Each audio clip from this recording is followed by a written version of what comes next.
Hallelujah. Hallelujah kan pathian min thiang thang thase. Pathian bia he tha zang la ti dingin chan sung loi kan pe tu kan pathian ni sun par na chaw ko se. Zoom to falan andi lak chonga boy pa ni thachwana in pe phone na se. Pathian be thiang kan ni rom ding mi Bible be thiang. Karel chal lai tu chuna. Pathian bia tha zang kan lak ti oka tang tar ban tu ki chim ka du mi. San atlai mi chi te asilo le anung mi chi te ti mangin pathian bia kan rom na lai tian be thiang kan rel chol na lai thong thama thayangan pangana ka me palai thum nani chu volei chi te nan se siman selo chi te kha al nak alo a chun zaitin da al tar kho asi than ti lai san tlai na kha angai ti lo cha hlon ok le lam ok men asiko chang dani chu volei chi te nan si siman selo chi te kha al na kha alo a chun zaitin da al tar kho si than ti lai san tlai na kha angai ti lo cha hlon ok le lam ok men asiko chang pungchim tu angan pakua nak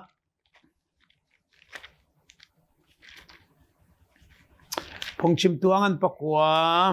ame palinak pungchim tuangan pakua siman selo volei chung I anung ri mi minong na cha chun ruwa chan nak tlom pala ui chau anung mi chu chente athi mi nak na tha deu ui chau anung mi chu chente athi mi nak in a tha deu job angan paruk nak ame paruk nak thot nak angai lo mi rol chi te phul lo mi chu a honi da nei kho arti hong ni in zai tal thot nak a mo chuban tu rol chu kadu na lowi kacha fi nong si abia thachu ape tu kan pathian ni atharin thachu ana kan pe than lai cha kan pathian min tiang thang thra se zai man asibak lo mi nang le kai san kai nak zonga nei ulak bak lo mi Jesu Christong ten pathian ni asung loi tak tak mia akan sar le minung hi thot na kan nei lo that nem na kan nei lo Jesu tel lo chun minung hi san kai nak pakaman kan nei lo tong tha mat thai a zo han tong tha angan palai nga kan boy pa Jesu Christ ni kay chumi surwang tak tak chukasi nani change nan si kay ma lo in zai mat nan tu khau lo ni ne volei chi te nan si tia Bible ni akan titika kan ma te in kan tho kan ma ten kan tha kan ma ten kan ti khoti na kisilawin Jesu ma tashin Jesu lo chun ti kha zai te mana phil lo ding silai nen ni sana Jesu Christ nangai lawa chun zai tlop I san atlai ko minalo ko zonga adong tiang thot nam kho tak tak silo Jesu Christ long hidoko athok in alai na dong tiang a kho zai zon mana soi selok baklowi atlam ating mi chu siso oi dot nen ni chana Jesu lovin thot nai ti ma chun how man ani nei kholai lo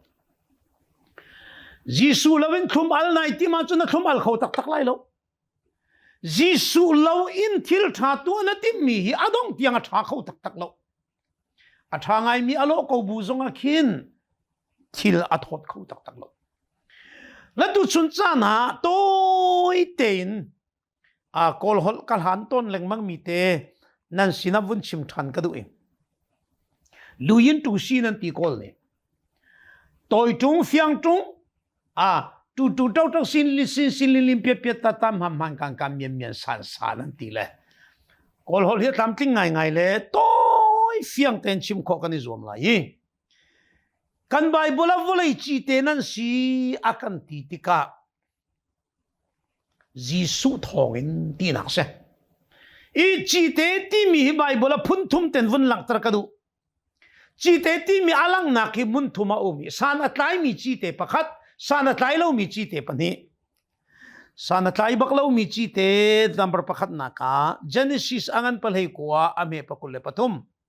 le ma chu Jisu ni chu chi te kong cha avun char thani luk thong thabi angan lei sari ame som tum le pani som tum le pathum avun char thani ma chu chi te chu zaida si tia chun lot nupi chi te to nol ngai lo ruangi chi te min iput ko tungi aho man ni mit hit bak lo mi aho man ni ngar ok asibak lo mi chi te tong lot nupi chu sadom le kumara khuwa kha nan kal tak lai tia pathian ni ati atuan bian ka chim ti lai lo we boy panola ngai lo ruanga nung let ahoi cha lot nupi chi te tungai chang chi te ti mi pakhat na Jisu ni chu bia cha vun chari lot nupi kha phil lai chi o avanti thot na kanai bak lo mi chi te min put ko tung i thot na anai lo mi a ho mani kai chanok zonga tha lo mi a ho mani mit thit ok zonga tha bak lo mi chi te tung nin nia zoom tu kan nan na ka rin than mi pakhat si pathian don na angal mi pathian mi le fa ka si ve ti ko tung i a ho mani kai chanok a tha lo mi a ho mani ngarok a tha lo mi a ho mani mit thit ok a tha lo mi zoom tu na si suala si chun lot nupi ban tukin chi te min pu tung i thot nak anei lo mi chi te kan city ka phil lo ding apani nak a zaida kan mutan tia chun chi te volei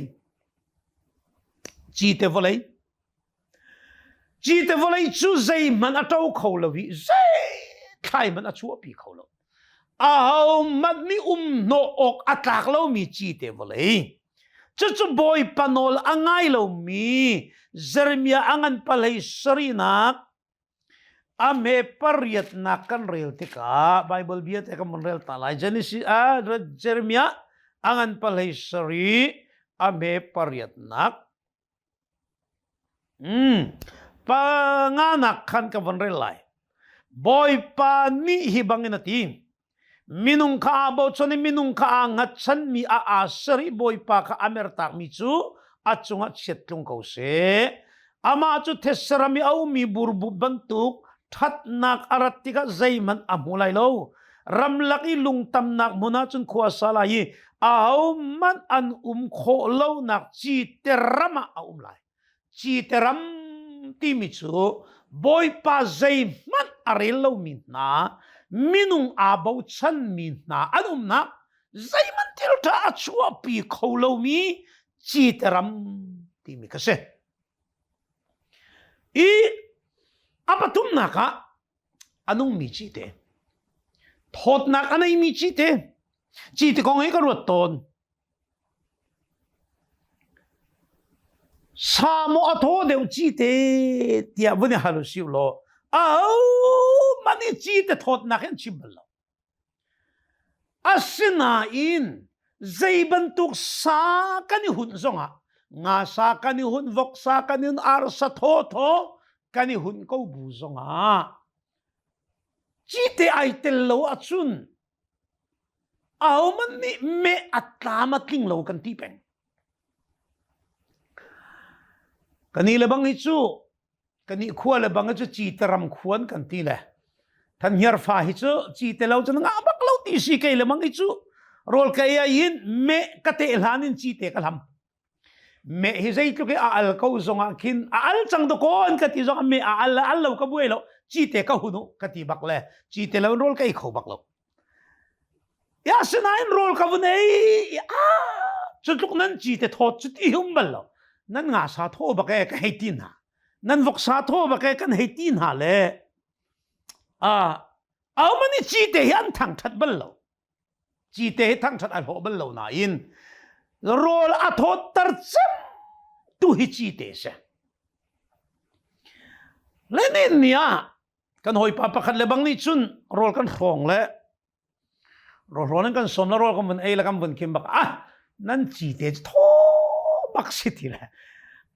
chim phu ta tak ka ti nan nga sa tho nan vok sa tho tin hakin chu vok sa chu chi te phul la siu nga sa chu chi te phul la se le yok thang halo ika chim du min nin nya a tho lo mi man a tho tar tu chu anung mi chi te se chuban tuk ten nin nya zoom tu kan nun na ke volei chi te nan sitia jisu ne kan ti ka na nak pau a hin thil tho lo man a tho tar tu ding thil ai du lo mi man ai du ok tiang e avun tu ding thil arok chang ding mi man avun siam rem khau tu ding a nanun na ke pathian ni manan du kanun na ke pathian ni mana kadu ti hi ne ne zoom tu ni kan phil lo ding a kadu nani chu volei chi te nan sia kan ti ka hin kan te naw bak lo hi o boi padom nak thongin kan lian ngan ta tak chi te chu kan chimleng mang mi thong tha tam pi kan thei chang lai chi te man na ke mun tam pi au mi thila thu man ding min ha thu lo ding e tu thila tho lo mi tho tar tu ti chun aning chang lawi chi te vun man suala chun a rok lo ding min ha bel ha chik khat te arok tar ti ban tu kin chi te ni in ani tin tam pia nei chi te a chi kho nak tam pia o mi ma chu laka chun tu chun cha na anung mi chi te tia kan bible alang mi te pakat te ka vun thur lai chu no chi te an man na pathum te vun lang tar kadu mi Samaria khua hi Jericho khua hi kan bible kan rel tika siang perang pani nak angan pani amelei kwa na kana tang le na rel tika Jericho khua hi anti athalawi unroll avoilawi ati ading tu pau an nawarok an buai pi peng mi anti se atin harem rim na thati lo ni chana nanun nak atin hana thati lo mi kanin chung kar nu na tin hana rok mi kri faram nu na rok chang mi via te chu thil viel te athat kho nak ding sa Elijah kharau double chu Elisa chung arphak no khan Elisa chu Jericho Jordan tiral khatin arakiri Jericho arung phak tika Jericho tlangwal pa ni arak doni kapu kan ram hi atha kan khotla kanuam ama belte kan ti thalo kan tia ding tu po kan naw ro kan thlai athalo ati tika Elisani ti thol thar te ra ka pelo achunga chi te von rono ati kha ma chu chi te chai pudi tin na avun pai bak le ma chu tin ha pai le chang ka te nan ti tu chun ni zai tik chan man arok ti lai lo ati anti athalo mi kha ti tha ai chang ti kha sa siang parang pani nak angan pani ame palei kwa in rel tika chun ti chua nak ram a khan avakali chi te kha avakai avat pai hi bangin boy pani hi ti kathian tar chang hi nu a chun thi nak se naw rok nak se ti ti in achwak ti lai lo tia ati kachimdu mi ka naw rok nak ti le arthai a rok tu ti kha ana baka chi te an vapai le chang ka tin hi nu rim hi ti ni in rok nak achua pi ti lai lo tin kachimdu mi tu sun ni ha zoom tu kan nun nak hi boy pa ni mana kan dui arok mi siam rem nak mi ngai chiat nak lunglom tar tu mo arok chang mi nun siam rem nak ling cha boy pa ni akan her mi kan si chi te ni chun rola total long silo thila rok ding mi viel te dong aveni ama kha atum di nuwa al na ka chuak ama atlum chik nuwa al na ka chuak chuban tuk ten ni na zoom tu kan nun nak hi mi cha al nak chua dinga volei chi te nan si ya kan te I kan bible a chi te an man nak pathum te lang dar ka do anong mi chi te ni chun mi le mi kar la kariana tu ani sul la manai mi chu siang parang cha ding a bekam nak tu nak dinga chi te man Ninya siyang parang sa dingi bekam nak tu anak tinga kan Bible at chitian mani sanrel nak pani nak angan palaitum sanrel nak pani nak angan palaitum ame panganak kan kam vanrel manlay boy pa Israel pathian ni Israel mi chungi siyang parang sinak chu David le ate fana sina zungzal cha in Chite bekam nak in apek chang tika hal ok nan silaw mo hikayin na lang tarmisu chite bekam nak patian ni siyang parang na sila ti mi bekam nak dinga zayda aman tiatsun bekam fetal nak ding sabaka chite aman anong mi chite chu Khut den siang parang tut dena nate chin fa partiang siang parang tut dena antulai timi bekam nak tua nak ding cha man se tu chunia nang le kay volay chite nan si akan titika boy pa cho atha pathian ni akan dot pathian kan chung atha timi bekam feter nak ding cha nanun kanun nakadoko pathian ni misina kan pong kan kama halter akan du mi su sa chun siang parang atuan ding mi bekam nak ding sa achi te an man apanina ka anong mi chi te zeda an man tia chun rai thoi nak ding changreo changvut an ken mia chi te nan phulai tin Leviticus angan panina kampanrelay Leviticus angan panina kami palaitum ka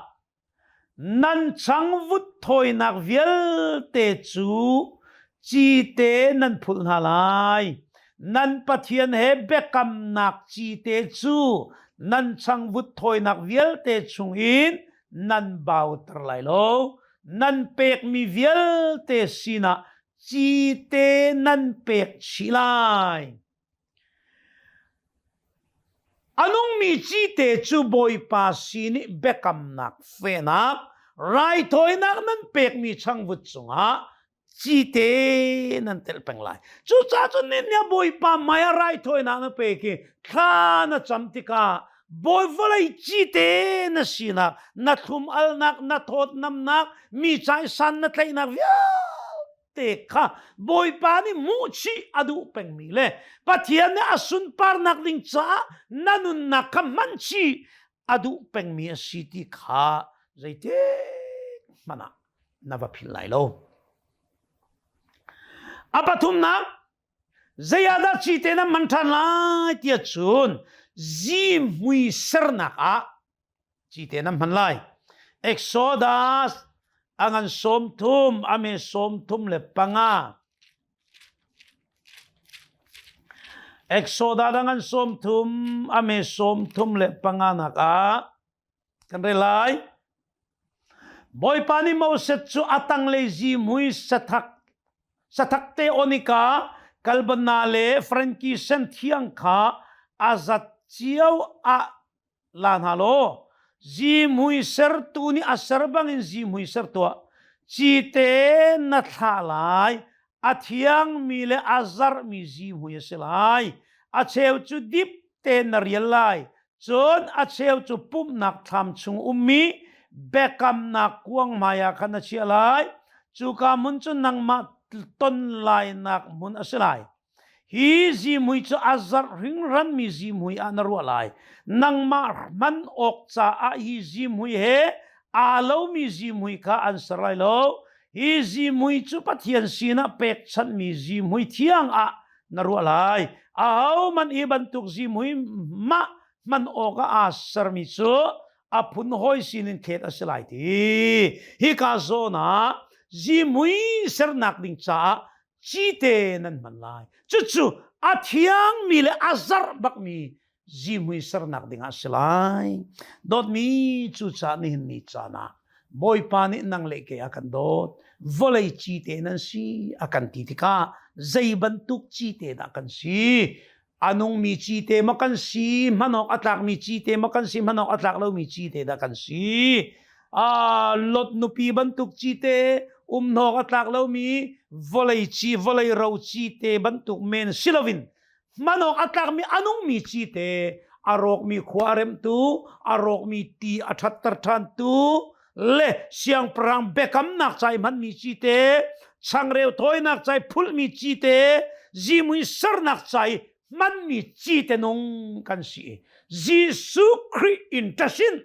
Jisu Christ thongin chuvial te chu kan sinak ding cha pathian ne akan pek mi asiti kan hal kho nak ding cha tu chun cha na abia toi te chi te hepe tlain thong tabia kan rom mi te ni hin akan fian tare phung chim tuangan pakwa me palia athi mi chen dai nakin anung mi ui chawa than hem deu athi mi chen dai nakin anung mi ui chawa than hem deu chen dai cha thong tuk ko na ina thi cha sa na tlai lo anung mi ui chau te ka sa na tlai deu chuban tuk ten nin ni athi mi zai man sa na tlai lo mi na si athong ngai tungi nuna nei lo manok atlak lo mi nakin ader thom ngai ruwa kan ti ko bui Jisu Christ thong ten anung mi kan sia chun mi than hem kan si job paruk nak a thot nak anei lo mi arti hong chi telavin au tlai kholai a tho bak lo mi rol man a thot tar tu chi te kan si I thong tha thei tu vial te ni kan nun nak mi cha thot nam nak a chu pi tu kan si khonak nga siang parang bekam nak ser nak chi te le rai thoi nak pai mi chi te le ji mui ser nak ding chai manok atlak mi chi te kan si khonak lai chi te chu a al nak adi achun san tlai nak anei lo al nak kan chu pi lo an zai man san tlai nak kan nei lo do ko dot mi tu chun ni a san atlai mi chi te anung mi chi te a boy pa ni kan ser chiam ram se tian ne bia kan dilak cha thlo chu anak pek chang cha kan pathian min tiang thang tha se amen hello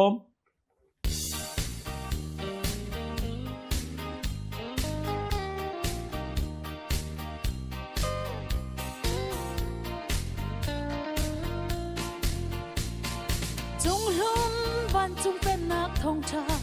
valai hat kholo bia thi chu e hal kholo valai hat kholo bia thi e kan lai ram nom do chunga len thai mai chang e le thai mai chang e valai hat kholo bia thi e kan lai ram nom do chunga len thai mai chang e chiang khrawi phun mi kan lai ram nom do te hi e van Jerusalem thar luan chang se lo chol non ai non chuai lo ding di